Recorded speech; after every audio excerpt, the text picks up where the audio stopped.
Hello, folks. This is Adam Gussow, and I have an incredibly special guest today, somebody that will need no introduction. There are a few people like that, and this gentleman is one of them. Charlie Musselwhite has been nice enough to come and visit with me for a little bit this afternoon. I realize the folklorist thing would be to say, so this is being taped on December 17th, I believe it is, 2020, towards the end of a long and very strange year. Yeah, surreal. Well, Charlie, as I told you, we've exchanged some emails, and sort of I gave you a sense of what I wanted to talk about. Let me start with some of the obvious questions that any harmonica player would have, and let me preface them with the following.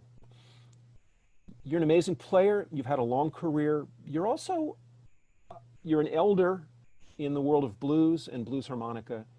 And my belief is that elders have stories they can tell us. There's things that they know about because they were there. When my teenager comes in and says, I'll tell you all about the 70s, and he was born in 2006, I just have to laugh because he always gets it a little bit wrong. And I say, I was there. So you were born in 1944. Were you born in, and you're going to pronounce it properly and I'm going to get it wrong, were you born in Kosciusko? Kosciusko. Kosciusko. Were you Yeah. born in Kosciusko or in the county? I was born in the hospital there in Kosciusko. And you moved to Memphis when you were, it looks like when you were 3, maybe 47 or so. I'm trying to get this stuff right. Maybe you can. That's true, but I would spend summers back in Kosciusko with my grandparents. And I had relatives all around Mississippi that we would visit. I had 3 uncles that lived in Clarksdale, and Oh, okay. we would visit them. And so, just because went to Memphis, I didn't leave Mississippi. I still have 1 foot in Mississippi right now. Well, I gather that you've got a house in Clarksdale, right, where you'd be if it weren't for the pandemic. Well, it's an old brick building I made into a home. It's right downtown on 313 Sunflower. And I'm imagining you're friends with my friend Deke, right? Is he? Oh yeah, I'm right around the corner from Deke. Man, I okay. can walk there in about a minute and a half. Yeah. I mean, you've had such an unusual career. I want to say, as a white Mississippian who moved to Memphis and then to Chicago and then was deep into the south side of Chicago, coming down from the north side, I guess. What was life like in Mississippi? And I'm interested. You're somebody who ended up in the blues, and I think people would love to sort of understand how that worked. Tell me about the music you first heard, for example. Who was making that music? I know your dad played guitar. Yeah, he played guitar and mandolin. And I mean, he built a mandolin. Did he? But mostly, the music I heard was on the radio, or there were street singers downtown in Memphis, which I was fascinated with, even as a little kid. Like back then, when you went shopping, we always went downtown. There weren't any malls. And before I'd get back on the bus to come home, I'd like to try to find at least one of those street singers to listen to before I got back on the bus. I just thought they were so cool. Yeah. Just a guy with a guitar singing for tips, and the songs they would sing were real entertaining, sometimes a little off color, you might say. I was, yeah. It made it, real amusing. And I didn't know enough at the time to think, I should learn who these people are and what their names are. I didn't have a sense of the history of what I was. Just as a little kid, you don't think about those things, Did a particular instrument jump out at you? Often you hear that harmonica players somehow the sound of the instrument kind of caught their ear. It certainly did for me. I know you play guitar as well as harp. Most of it was all guitar players. There was a couple of harp players around but I don't remember any right there in Memphis. I remember one in somewhere in Mississippi, a guy sitting on one of those old wooden Coca-Cola bottle cases playing harmonica.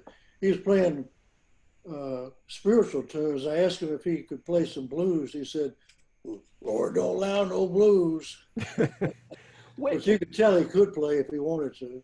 When did you, I mean, that even that word blues, when did you first become aware that there was this thing called blues? I know it's a strange question, but sometimes the strange questions get, everybody's asked you the non-strange questions. So tell me, like, this thing called blues, and who was was there a particular name that connected with you? I mean, so one question I have is like, what was the first named player that you remember hearing, or the first harmonica playing that you heard that turned your head and you said, what's that, or that's what I want to do?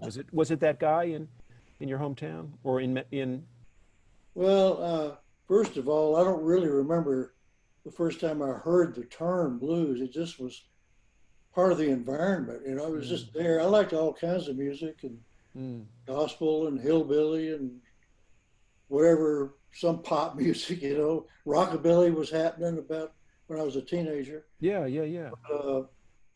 The first memory I have of hearing blues was when I was just a little kid. I used to play at this creek called Cypress Creek. There's always plenty of stuff to do down at the creek. And also, we didn't have air conditioning, and that was the coolest place to be on a hot day, on the shady side of the creek. And I can remember laying there in the shade trying to cool off, and I could hear somebody or somebody's singing in the fields along the creek while they worked in the fields. I don't remember what they were growing. I know that there was a cotton factory there that it was called the Cotton Seed and Oil Country. I can't remember the name of it now. Buckeye it was called. Buckeye Cotton Oil and Seed Company. Yeah. It might have had something to do with the fields there. But anyhow, that was my first memory or my earliest memory I have of hearing blues. And it struck me that what I was listening to sounded like how I felt. It really meant more to me than all that other music that I liked. Yeah.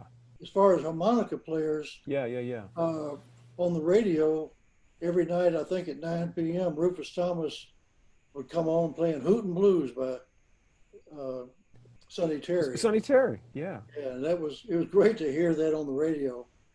And I was going around Memphis looking for old blues 78s. I didn't really know what I was looking for. Anything that said blues on it, you know, they were just a nickel or a dime. I'd take them home and listen and see what they were. And I pretty soon discovered Sonny Boy, the first Sonny Boy.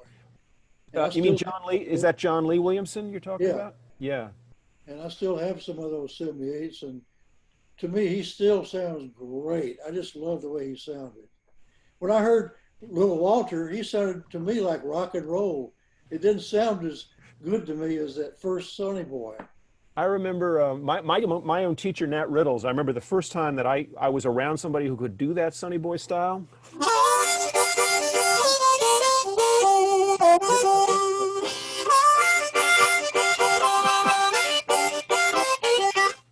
That kind of. That's the stuff. Yeah, I love that. That sort of the tongue blocking, the side to side, or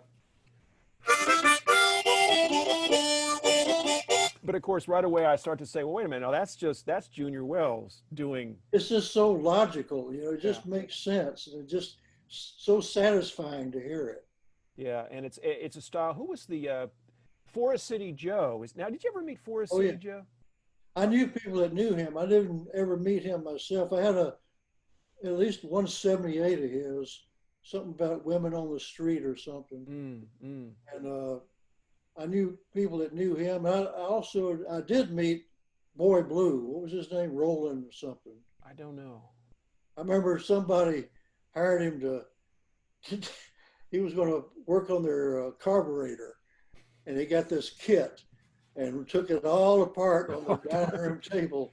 And that's as far as we got. No, yeah. I love to take things for drinking. Man, you take things apart, and then what I learned working on motorcycles, we had a little motorcycles. There's certain things you can take apart and put back together if you're very sequential. Every once in a while, you get some kind of tightly coiled spring that just goes zzz and explodes. And if you don't have the thing to tighten it back and get it in, you're dead. So yeah, it's good to explore. When did you get your first harmonica? I'm sure you've been asked that 1,000 times by interviewers, but how did that work? Well, that's another thing I don't remember. It seemed like there was always some around. My dad played harmonica. Oh, we did. Okay.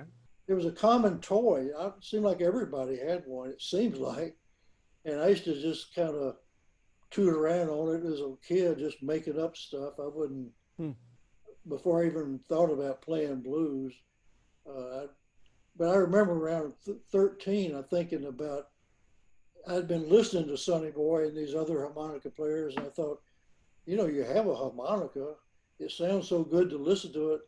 Probably sounds even better to play your own blues. So I just started making up stuff and trying to play like them and figuring it out, not with any goal in mind to be professional. It just was fun. I liked it.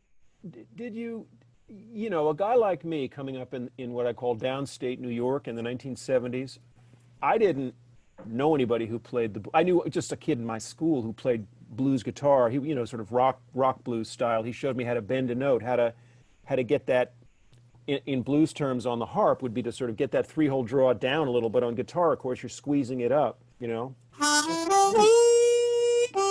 And that sound caught my ears. That to me, that was the blues sound. But I didn't know anybody who played until I saw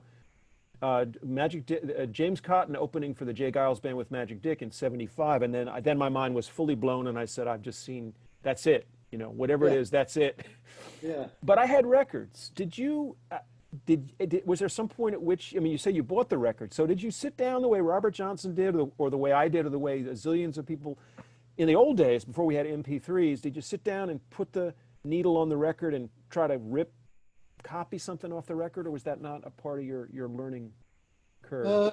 Somewhat. I mean, I don't know where I got the idea, but somewhere along the way I got the idea that everybody's supposed to, you know, do your own blues, you know. And I listened to them for ideas, and I would try to copy things that I thought were cool. And but my thrust was to make up my own stuff. Yeah. I don't know where that came from, but what's interesting, and getting ready today, it was a chance to go and listen on YouTube and to listen to both of these records, and to realize, like with something like Blue Stew, I think on Going Back Down South, which is a kind of minor key, if I'm not wrong, kind of almost like an organ trio sort of thing, really jazzy, really kind of like deep soul jazz sort of thing, which gives me the sense that you had really open ears. That's not an original insight, but that you did have you have a very wide range of, we would say you have open ears, a wide range of things that interest you that you're throwing into the mix, including all that kooky kind of pedal steel guitar, stuff that doesn't often normally end up in what we might call straight ahead Chicago blues or Mississippi blues. Were you listening to not just blues, but was that other stuff kind of coming in? Were you occasionally hitting a jazz club when you were in Memphis? I know that Memphis has a wide range of music. Well, in Chicago, when I lived in Old Town, there were a whole lot of jazz clubs right around where I lived. And Big Joe was living there too, at the old Wells record store. And I knew all the doormen at all these places, and I could get in free because I was a local in the neighborhood.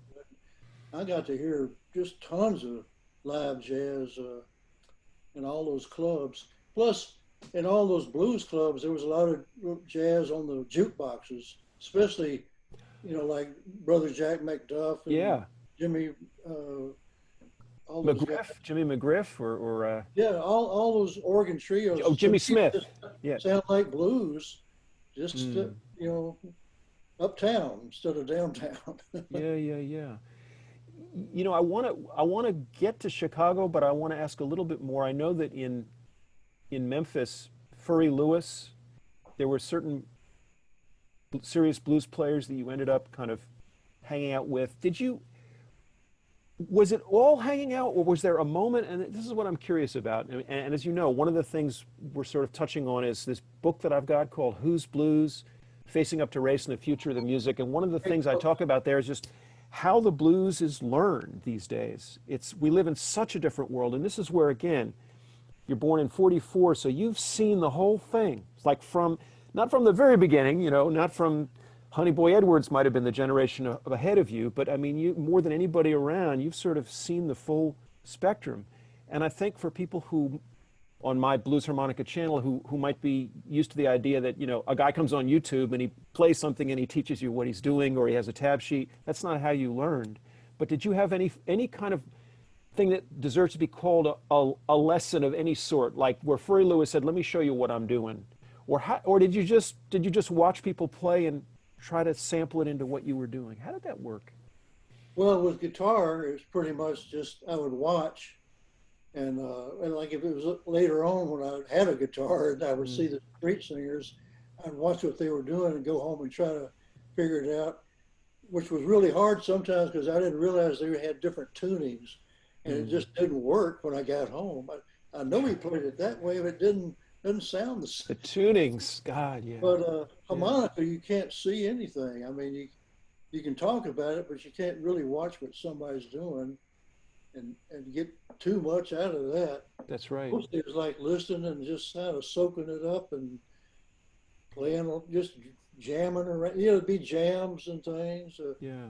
There was a black friend of mine named Clydell Smith. He lived not far from me, and we would, you know, get quarts of beer and get drunk and play guitars, harmonica, and we were just having fun. I don't know. We didn't really talk about technique or nothing. Just playing.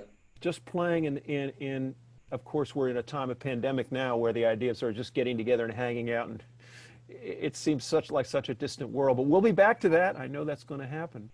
Will Shape was a big influence. I loved his playing, and I don't know how he fits into the whole history of blues harmonica, but I think he was, you know, at least one of the early guys that actually played phrases instead of just doing barnyard sounds and stuff. Will Shade, and I know that I'm embarrassed to say I certainly know the name. He was with the Memphis Jug Band, if I'm not wrong. Yeah, he played harmonica and guitar and sang, and he was the leader of the band. I'm embarrassed that I can't immediately kind of place his harmonica style. He inspired me, and there's some great stuff of his playing. I mean, he'd be previous to the first Sonny Boy. Right. Was he first position, or did he do cross harp? Do you remember? Mostly cross harp, but I think he played some first position. He told me his mom taught him how to play, and she grew up in slavery. Wow. Yeah. Okay. Maybe we ought to since I'm not going to keep you all day, and there's so many interesting things going on, even in this early period of your life. Willie B was another guy that played him. Willie Borm, you know him? You know, that name is new to me. I'm embarrassed, so I'll give some people who are real harmonica historians a chance to laugh. Rack with guitar. Yeah. And I got a lot from him. We had to always go out to his garage because his wife wouldn't allow him to play blues in the house. My wife does exactly the same thing. Honey, I haven't practiced all week. Come on. No harmonica in the house. I know John Lee Hooker said that when somebody gave his sister, somebody was courting his sister on the porch, the guy gave him Tommy Hollins gave him his first guitar, I guess, and his dad said, "That's the devil, you know, take it out to the shed. You can keep it. I'm not going to make you give it away, but not in the house." Yeah. So if I'm right, I want to get the chronology right. In 1962, you leave Memphis for Chicago. Is that about right? 62? Yeah, that's when I went up there. And you had gone back down to Mississippi sort of for summers. Did you go back down once you were in Chicago, or did you more or less stay in Chicago, by the way? I would go back to Memphis. I probably went to Mississippi. I remember driving down to Robinsonville and Penton and Clarksdale and just to visit. But mostly it would just be to go home to Memphis to see my mom. Was your folks there? Mom, dad? Who was in Memphis? My mother. They split up when I was probably 4 years old. So do you think not having a father around, did it make those older men, those blues players? Was there something there that sort of? Let me ask you a slightly different question. It's a question I'm always interested in, because when I teach blues literature, I always say, so what's this person's blues? And what's driving them? And sometimes there's a sound that they're chasing. Honeyboy Edwards talked about just that sound pulled me. Sometimes there's a loss. B.B. King lost his mother in a very painful way early. Was there something like that for you that connected you with the music when you think back on it? Well, being the only child of a single mom, she was gone a lot to work. She had to work, and so I was left on my own a lot. I remember a couple of times overhearing people say to my mother, "You know, you leave him alone too much," you know. And but I didn't, you know. I'd go out in the woods and play my harmonica and go down to the creek, and you know, I learned how to just entertain myself and be alone. Yeah. And blues, like I said earlier, blues, when I heard it, it sounded like how I felt. So I can't really remember what I was thinking about back then, but I know there was some kind of loneliness in my childhood. Yeah. I didn't have brothers or sisters. Isn't that, I had a half brother and a half sister, but they didn't live with me. It really fills the space, you know. This little instrument it's very intimate. I don't know if did you always have one in your pocket? I know that I walked around for years. Yeah, I would often have one. You know, I could think of it as it was a comforter. Blues and the harmonica were comforting. They were. It's funny how that works, and I'll be damned if I understand it. But it's there. It's true. It certainly worked that way for me. Although I like to say that blues has something more to it than just another style of music. It's got something that's really comes from the heart and soul, where other music don't reach that deep. They can move you, but nothing reaches that deep. Not for me. Is there a particular song or a particular singer that touched you that way? I'm thinking about when I was 17 and lost a first girlfriend and putting on B.B. King's you know, Every Day I Have the Blues, or Sweet 16, right? I mean, one of those songs that just wrenches you. Was there a player who did it for you, or was it was it was the music something that pulled you back out into the sunlight, out of depression? I think that's one of the fascinating things that I'm still trying to understand, is that it seems like there's despair on one side, euphoria on the other, and that sometimes the music puts that all together and it says, you know, I'm going to be okay. It's that I'm going to be okay moment. Have you had? Well, like I said, it was a comforter, and in a way, it didn't so much pull me into the sunshine or something, but it kind of validated it was okay to feel that way. And, there was company in that music. It was, you know, it was with me. Yeah. I could lean on it. It said it's okay to feel how you feel. Some of the earliest things I remember hearing was like Sonny Boy, or even the early John Lee was just on guitar, like Honeyboy Blues. A lot of those 78s I had were, I can't remember all the guys I listen to right now, but there was a guy, my memory's going. I realized before we get to Chicago, there was one other thing when we communicated by email. You said that in my book you were happy to see Zora Neale Hurston, Langston Hughes, and you mentioned that you'd gone to the library. It seems to me that we often think that this thing called blues literature is really that's not really where what the blues is about, where it's from. Blues it's for people who don't read music, and it's by ear, it's by the heart, and yet there is this literary tradition. And you said you went to the library and began to discover some black writers who, it might surprise people that you did. Could you just talk a little bit? Well, I wanted to read about blues, and I'd go to the library because it was all free, and back then we couldn't really afford to buy books, you know, and so I would go through the card catalog and look it up, anything that said anything about blues. And so on the way to read about blues, I discovered people like Langston Hughes, and they write poetry about blues, and I thought it was pretty cool. And there was another guy, Arna Bontemps, and Yeah, you mentioned him, and I thought that's it. That's hip because I've certainly heard the name. He was a friend of Langston Hughes's, I believe, and I'm embarrassed that I can't immediately work with Handy on Father of the Blues. But that's not a common name. You're right, and so you were reading him too. Yeah. Hughes had the Weary Blues, of course. There's so little to read about it. I mean, there were a lot of books on jazz, and some of those books would have a little bit about blues, but just not that much.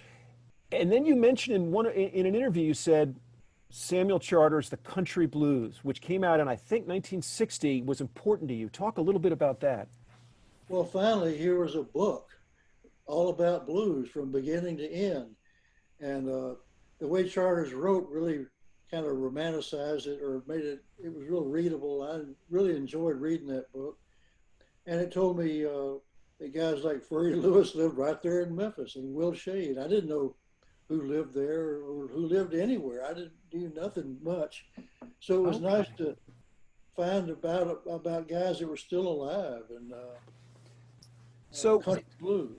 So was it reading that? Did you actually read that book and then say, I need to track this guy Furry Lewis down? Is that what happened, or had you run into him already and you realize he's an important person because he's in the book? How did that all? Do you remember? I discovered Furry from this girl named Kat, and that I liked. And she was a friend of Will Shade's, and that's where I met her. And she told me about Furry, and I'd meet her over there at Furry's, and through them I'd met all these other people. Like there was another harmonica player named Johnny Moment. I don't think he ever recorded, except for this Swedish radio thing. That's another story. And Willie B, I met him, Willie Borum, there between those two guys. And there's a lot of musicians that came by either Furry's or Will's. And the funny thing is, if I was at Will's house and I mentioned anything about going to Furry, he'd say, no, don't go over there, you're going to get in trouble. And Furry'd say the same thing, don't go over there to Will Shade's house, you'll get in trouble over there. You better stay right here. Let me ask a question. Did they mean basically you're a white kid, and if you go to that neighborhood, that black neighborhood, you're going to get in trouble? People there aren't going to be nice to you? Was that it? No, I don't think it was. I never felt like it was a racial thing. It was just like they thought that the other guy, the people that hung out there, were too rough. And too rough. Okay. Like and they were looking out for you. You mean that they were sort of looking out for you? Yeah, I mean, there was a lot of drinking that went on at both places, and I was all for it. I loved drinking back then. Yeah. And they didn't live that far away from each other. They're in the same neighborhood. They lived right off of Beale Street. There was a whole Earl Bell. I don't know if you ever heard of him. He lived in that. He was a guitar player that kind of. I think he knew some Robert Johnson tunes or something, but and Red Roby and the blind street singer named Abe McNeil. There was just a whole lot of musicians all around Beale Street when it was a neighborhood. Now that's all gone. And this is the period of time when Elvis is up and coming and big. I mean, if you move to Chicago in '62, Elvis is already not come and gone, but he's already had his big 1954, 55, and 56. He sort of flamed up really big, and I guess he's going into the Army at some point. The thing about Elvis that a lot of people don't realize is he sort of validated the poor white trash, which was usually kids from Mississippi. And we all combed our hair in ducktails and wore wild shirts that we like to buy on Beale Street. But in the Memphis hierarchy, you had the cotton families on the top, Right. And below that, if you were from Mississippi, you were just white trash. But all of a sudden, here's Elvis, who would have been called white trash, but now he's famous. And hey, we dress like him too. He's just like us, He validated us. Wow. That is, I thank you. That's a revelation. I'm trying to, Memphis obviously was not quite the same as Mississippi, but Mississippi, I'm thinking about you as a young man born in Mississippi, sort of raised in Memphis, raised in the Jim Crow South, leaving that place in 62. Mississippi was the closed society. James Meredith's he's getting mobbed at this university in 62. Freedom Summer in 64 is when Mississippi is like an armed camp.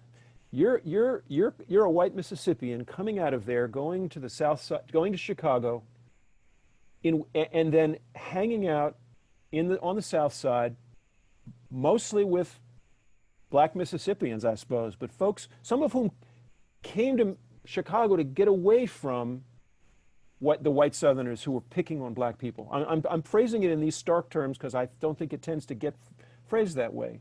But when I phrase it that way, your journey seems remarkable. It seems impossible in some ways. And so you arrive in Chicago in 62, and people in the blues community are there. They're sort of, you're gigging with Big Joe, you're living with Big Joe, who's another Mississippian from 70 miles east. How did that work, Charlie? How did that work? It did. I can't believe it did work, but it did work, and it's part of your story. Help us understand that. First of all, when I was still in Mississippi, my dad was in the Navy, and my mom was working for I forget what, civil service. So they were both gone. And my mom would leave me with a lady named Velma, and the black lady. And so she was like my other mother. And so I was real close to her. I remember my mom telling me when she would come home to visit, and she'd want to cook for me. And I said, no, I want Velma's cooking. She said it kind of hurt her feelings, but Velma could really cook. So I had this closeness from a very early age, and I always felt close to, I never felt any kind of separation. I just didn't have it. And I know in a lot of ways I was kind of naive.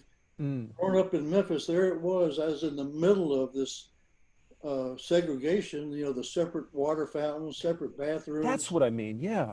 And then on the city buses, written up in the front of it, inside, it said, colored to the rear. You saw that every day. But in my mind, somehow, I don't know how I did this, but I couldn't believe that people really believed that, which is just stupid. I mean, yeah, it's obvious that there were a lot of white people that were really, really prejudiced, but I just somehow couldn't accept that. But thinking of going to Chicago, I thought, well, this is going to be great because all that'll be behind me. They don't have that bullshit in Chicago. Right. What was it like in Chicago then? So it was the same old bullshit in many ways. I mean, they didn't have the separate water fountains and all that, but it was plenty of prejudice from white people there, and I ran into it all the time. Plus, there was prejudice about me being from the South. It was typical. I'd go into a restaurant to get a bite, and the waitress would greet me with a big smile. And as soon as I started talking, she heard my accent, that smile would just disappear. They'd just throw the menu at you. And to tell you the truth, I couldn't hardly understand what they were saying. I couldn't get the accent, and they couldn't understand me. I had to learn how to change the way I talked. Like, wow. Just when I would say I wanted a glass of water, the way I pronounced it was water. I want a glass of water. Water. What? I want a glass of water. Wow. So I lost my accent, a lot of it. I think there may be people whose minds are being blown more than mine, because what I remember is that there was a thing in the late 50s. There was actually like a story that was headlined, Hillbillies Invade Chicago. There was a lot of prejudice in the North against white Southerners who came up from, I guess, Mississippi, but also, all the other places from Kentucky and elsewhere. A lot of prejudice. And they were talked about as people who were violent, who kind of hung out on the stoop, who had kids promiscuously, lived on welfare. White Southerners, white Southern migrants. So you're saying you're part of a migrant community. It's white and black, but it sounds like you found a space. And it was were the people in the black blues clubs receptive? Were they suspicious until they heard you play? Or how did that again? Take us there. There's few people who can talk about this, but you're one of them. First of all, A lot of guys, after I got to know them, they'd say, "Yeah, man, when you first started coming around, we thought you were either a cop or crazy." Because they were real rough places. And, why would I be there? It didn't make any sense. And then they'd find out it's from the South. And some people didn't like that so much. They'd say stuff like, "You're not down south now, boy." That's what I'm wondering. Yeah, so you got some of that. Okay. But that, didn't bother me. And I understood how they felt. I understood that,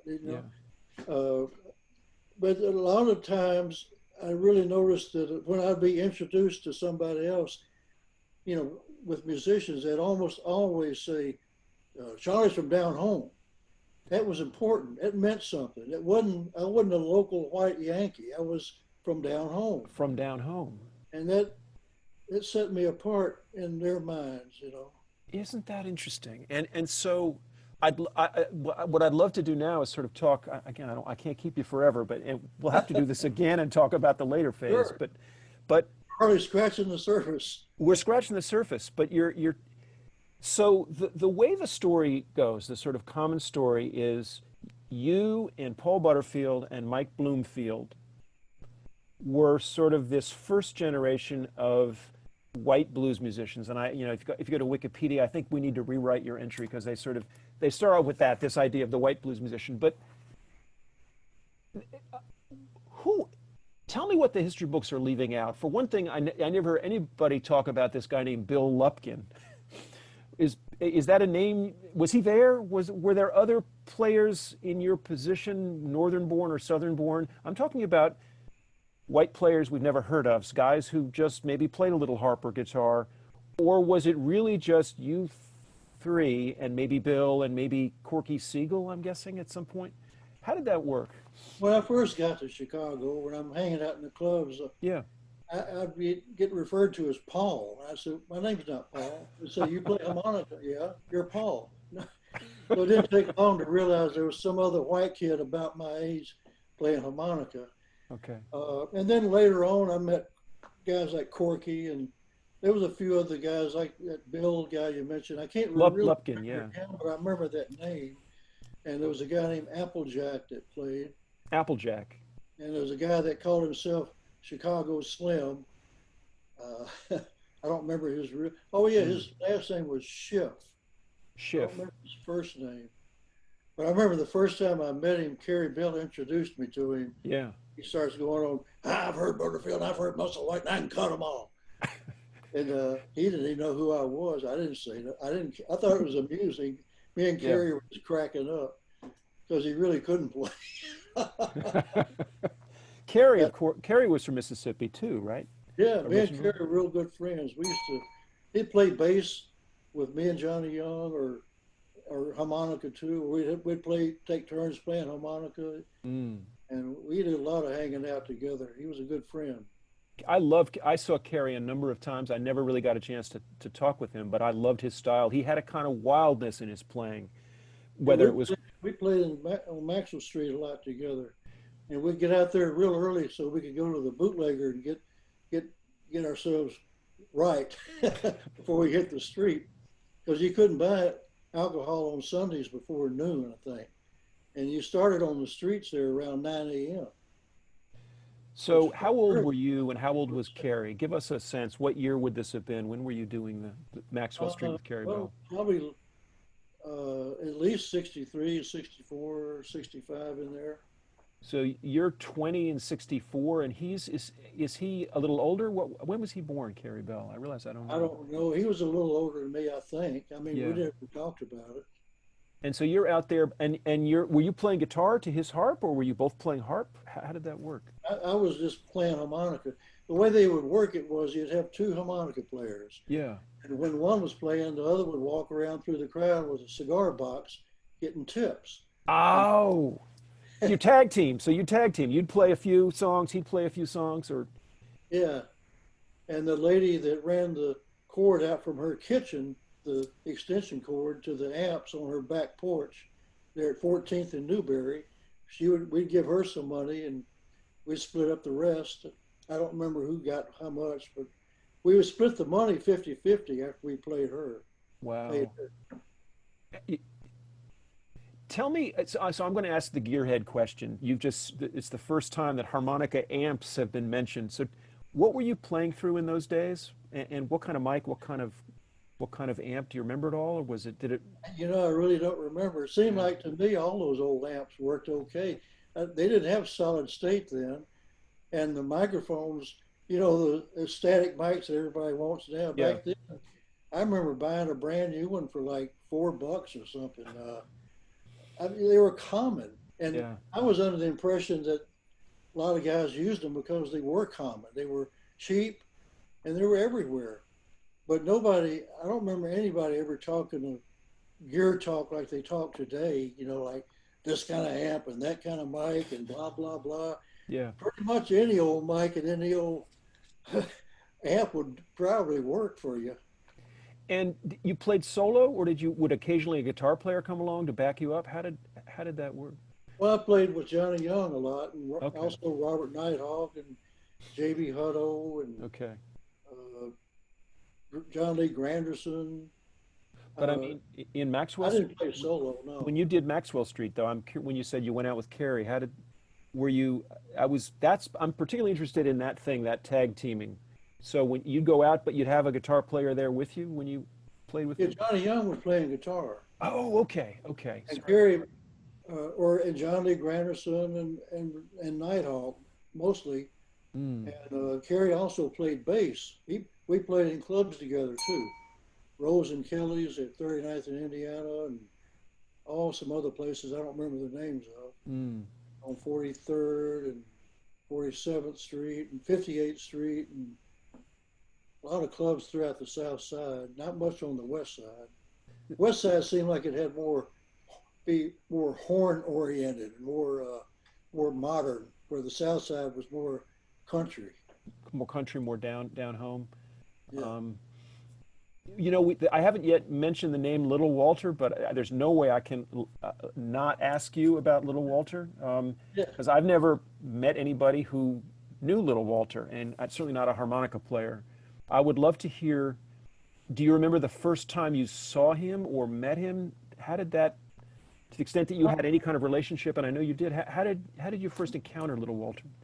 I don't remember the first time. I just know that when I got to Chicago, he wasn't around. I don't know where he was, but he was somewhere else. And I remember hearing he was coming back to town and going to see him.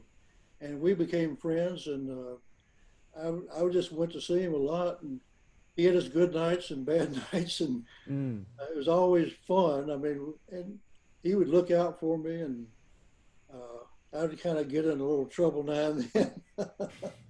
I remember one time he walked to the bus stop with me, and because he thought it was a good idea that I left, and he wanted to make sure I got on that bus. Wow!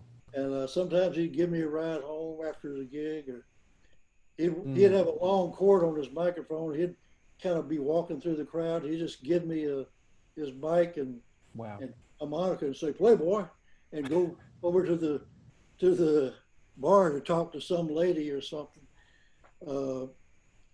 But I remember one time, this is a good story. I was watching Shaky Horton was playing, and he put two harmonicas back to back. And he was playing what I recognized as second position runs. And then with a big flourish, he turns them over and starts playing this other harmonica. And I thought, what's he doing now? Yeah. Because he was always coming up with some trick. When he got through, I asked him to show me what he had in his hands, and he had a C harmonica and a D harmonica. He had been playing an A on the D and then started playing A on the C, which was fourth position. Fourth position. This is Little Walter or Shaky Horton? This is Shaky. Wow. And it was amazing because I didn't know there was anything beyond third position. I just never thought about it. And it was, but here's the part about Little Walter. After I saw that, experienced this fourth position thing, I don't know, a couple of weeks later, I saw Little Walter on 63rd Street out in front of the I Spy Lounge. And I was playing there with Johnny Young. I was just coming there to show up for this afternoon gig, and there's Little Walter on the sidewalk. And I told him about what I'd seen Shaky doing. And I'll never forget Walter just shrugging his shoulders and saying, "Oh, that ain't nothing. You can play an E on a C harmonica too." I thought, "Wow, what?" At fifth position. So those guys knew that stuff. They didn't record it, but they knew it, and Wow. they used it. Yeah. And so, Walter does Juke in 1952. By the time you get to Chicago in 62, I mean, having read Scott Dirks, Tony Glover biography of Little Walter, Blues with a Feeling, it seems like Walter had his heyday, and it completely transformed blues harmonica playing so that everybody wanted to play. Like Little Walter was the god back then. But by the early 60s, he was sort of a little bit on the way down, right? You said he had good days and bad days. Is that how it felt? Did it feel, or did everybody look at him and was it sort of acknowledged that he was still this star or a sort of former star? How did he fit in the ecosystem of the blues players that you know? They still respected Walter. I mean, he was still kind of putting out some 45s, I think, at the time. I'm not real clear of that. Seems like that was the case. I wonder. But Junior was real popular, and Shaky was well respected, and there was other minor harmonica players I knew, like a guy named Little Addison, and I can't remember who else. There was a guy that played chromatic named Marshall, who was really good. I don't think he ever recorded. There was a lot of other minor harmonica players, but those guys, Sonny Boy would come through town. He didn't.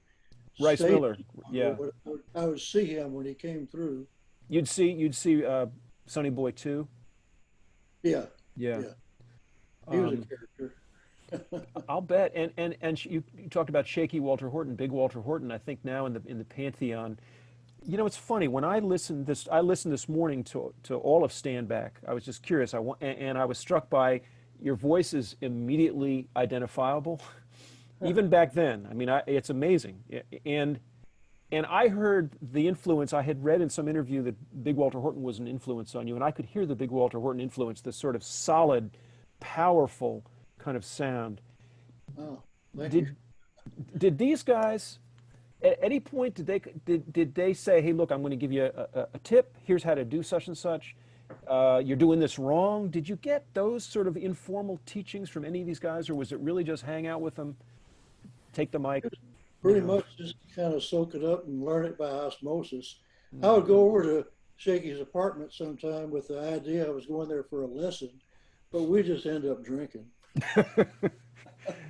And sometimes there's a lesson in that. It's not necessarily a harmonica lesson, but actually I wanted to ask you about this. Kind of in my book, I talk about the blues ethos, just a big word for sort of the philosophy of life. And I was struck in the interview you did in the Living Blues issue. You talked about sitting and drinking and talking with Big Joe Williams. But you say sometimes we talk about the Bible, how what goes around comes around, and why you should never turn a stranger away from your door. Talking blues, and I couldn't help but think about my own mentor, Sterling McGee, who was 22 years older. I'm guessing where you have somebody who's a generation above, and they're sort of a presence, and they have things they want to teach you, but you're also pals, you're musical partners. Was that the kind of relationship you had with Joe? This sort of... Yeah, he would hire me to play little things, little shows he would do, and we would just jam together, just the two of us a lot. And he'd tell me stories about people he knew. I mean, when he would be talking about like Charley Patton or something, for me it was like, wow, this is like ancient Egypt or something. It's so far back, And but here was this connection, and I got to hear these stories firsthand about gambling and fish fries and his rambles throughout the South. And I wish I had kept a notebook of all that stuff. Gosh, Charlie, we need you to tell those stories or write down those stories. So he knew or he'd seen Charley Patton, Big Joe had? Oh yeah. He sometimes I would think about he knows all these people. I'd think maybe he's just putting me on, and I'd come up with some name like, did you ever know, Big and Whistle Pete or something? And he's so No, never heard of him. So he was telling the truth, it sounds like. Did he mention other people? I mean, would he have known? Certainly he knew Honeyboy Edwards because Honeyboy kind of went off on the road with him. By the way, was Honeyboy ever in Chicago? Did you cross paths with Honeyboy? Oh yeah, Honeyboy would always talk about how the way he saw it was that Big Joe was the first guy that took him and I on the road for the first time. Yeah, and I think I did with the last recording of Honeyboy. It was on some album by Big Head Todd. Wow, and you had Honeyboy. We recorded in Memphis. Charlie, I feel like there's more to go, but I think sometimes a little less is a whole lot more. And you've told some wonderful stories, and really I think opened the eyes of a lot of people. Before I let you go, let's remind people of what you sort of got out there, because this is going to come out. I'm going to probably put this out tomorrow. So there'll still be time for people to go and give a Christmas gift via Amazon or go to your website. So you've got a website, charliemusselwhite.com. Yeah, I have stuff for sale on there. I have my own label called the Henrietta label, and I've got 3 or 4 CDs on that label. And people should buy your book too, Who's Blues. I just finished reading it, and it's excellent. I loved it. Tell people about. No, that's nice of you to say. I'm touched. It sounds like that's a great piece of work. Thank you very much.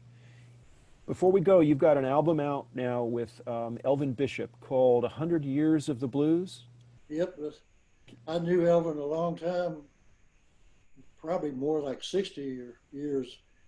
And we just had a lot of fun just sitting together and playing. And it's real natural. And everything's done in about 1 take or so. And it's real down-home blues. So people should go and take a look at that. And also, I know you're on an Arhoolie collection that has, I'll find the icon, but it's like 60 years of Arhoolie records, something like that. I don't know if that's an album. It's a show they had on it's this, okay. PBS or something, or YouTube, okay. YouTube, celebrating 60 years of Arhoolie. There's another album I did with Jimbo Mathis, Alvin Hart, and Luther and Cody, and Jim Dickinson, called the New Moon Jelly Roll Rockers on the Stony Plain label out of Canada. Canada, right. We recorded that in Coldwater, Mississippi 12 years ago. Fantastic. People should go and look for that. I'll tell you what I'm going to suggest to people on my Blues Harmonica channel is that in the comments section, apart from saying, thank you, Charlie, for talking to Adam, because it's been a wonderful time and something I've waited many years for. Let's do it again, and I'd like people to, maybe they can put, what are things we didn't talk about? So I'm going to tell you one thing we didn't talk about, and that we'll do next time, somewhere down the road, which is, we'll talk about Paul Butterfield, but not today. We'll save that for the next time. And we'll save it. Thank you, Charlie. I'm gonna sign off now. But thank you very much for doing this. Thank you, and thank you for what you do, and I look forward to talking to you again.